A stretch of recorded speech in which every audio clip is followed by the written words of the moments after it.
This is the base model version of the M2 MacBook Pro, and today I'm going to be unboxing this and diving into my first impressions. The weird thing is, I'm absolutely convinced Apple continued the 13-inch MacBook Pro line for them and not for us, the consumer. While it's not the most exciting release, since most people are waiting on the M2 MacBook Air expected in July, this is a great personal computer and hopefully I can provide a different take. That doesn't mean there isn't a place for this MacBook, and for this release I'm going to be approaching this MacBook as somebody who might be new to MacBook entirely or somebody who's not an enthusiast like myself. But between the MacBook Pro 14 and 16 inch, the M1 Air, and the upcoming M2 Air, we'll dive into who this device is for.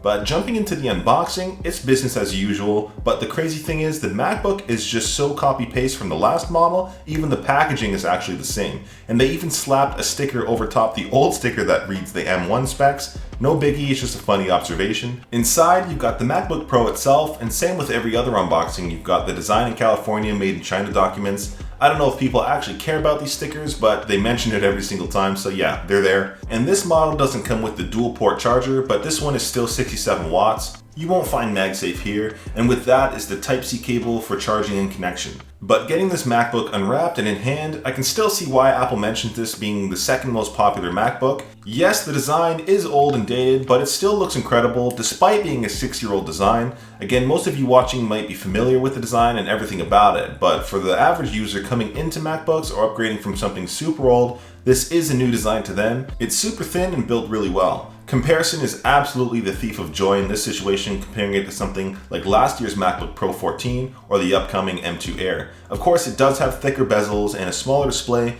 but that doesn't really matter to everyone. This device does come with Touch Bar, and love it or hate it, it's still super functional, and I know there's a die-hard following for this. It's not my favorite, but it is versatile and useful. The keyboard itself is fine, and it still includes Touch ID, which will function the same as the super expensive machines or the older M1 models. Comparing the M1 Air and the 14-inch MacBook Pro, the design still really holds up, only being slightly different from the M1 Air and definitely smaller and sleeker than the 14-inch. It's old and bold and still beautiful. But let's talk performance real quick, because this does come with the brand new M2 chip, promising a slew of performance increases, touching on one limitation off the bat, and that's still the external display support. Unfortunately, the M2 chip still limits you to only one external display. You'll need a DisplayLink supported dock to make 2 or 3 displays work. I've actually been personally using the Anker 563 dock for my M1 Air, and I'll link that down below in the description, but to keep performance simple, I did do synthetic benchmarks, and this scored super well as expected,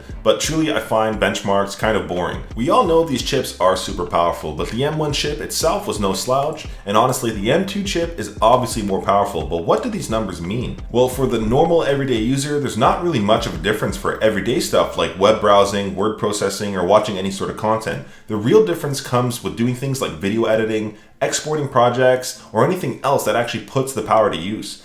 And even then, the differences are minimal. Don't get me wrong, scrubbing through this project, which has 4K footage, is wildly great. I actually didn't notice a difference to my more powerful 14-inch MacBook Pro. And when it comes to exporting projects, these are the results. Really, you're saving seconds on a 4K export for a 6-minute and 45-second project. I can see the benefit if you're doing massive hours-long project exports, but if you're doing that, chances are this laptop isn't for you anyways.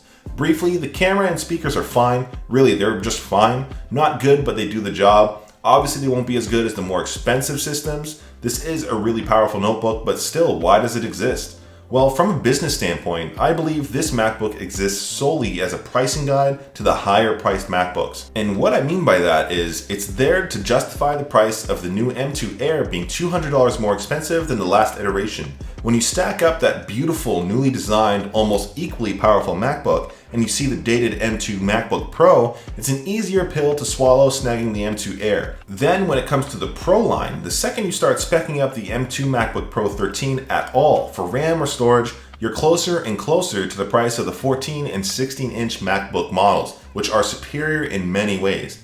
If you match the RAM and storage to the base 14-inch MacBook Pro, you're $300 off from getting so much more. So this MacBook makes it easier to price up from the M2 MacBook Air, and even if slightly upgraded, puts you at a stone's throw away from the much better 14 and 16-inch MacBook Pro line. In my opinion, this MacBook exists as a pricing mechanism more so than for the consumer to actually use. Let's be real, Apple is a smart company and truly there's no place for this MacBook in this lineup. I want to believe Apple placed this in the lineup for a segment of users, but who would they even be? All I can really think of is people who really want the MacBook Pro name without dishing out the 14 or 16-inch MacBook price. And even then, the M2 Air is coming and it's just so much better. There's the people who are Touch Bar diehards, which is maybe a small amount of people, not likely big enough for Apple to justify the line itself. Really, I think it would likely fall down to corporations who would maybe buy these by the truckload at a discount to distribute to staff who need prolonged M2 power with active cooling